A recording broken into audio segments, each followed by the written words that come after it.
Man United kini akan memulakan proses untuk menilai semua calon-calon pengurus untuk masa depan dengan kemungkinan kelab menukar pengurus menjelang musim 2026-2027. Ini bukan satu proses yang cepat.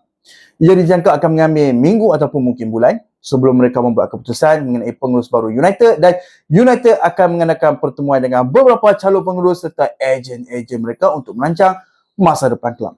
Banyak soalan muncul mengenai nama-nama yang sudah pun disebut di media sosial dan juga di sebelum ni. Jika hampa ingat, Ruben Amorim telah pun dipecat. Sejurus itu, saya ada kongsikan dua nama di channel YouTube saya yang bakal dipertimbangkan oleh United, iaitu Thomas Tuchel dan juga Roberto De Zerbi. Untuk De Zerbi, saya boleh jelaskan, beliau kini fokus sepenuhnya di Marseille.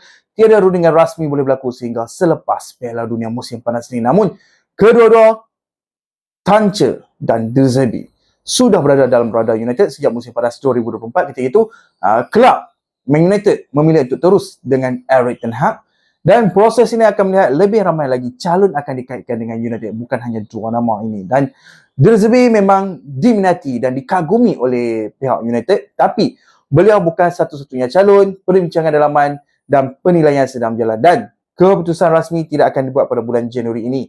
Kita perlu bersabar menunggu perkembangan dalam tempoh beberapa bulan akan datang.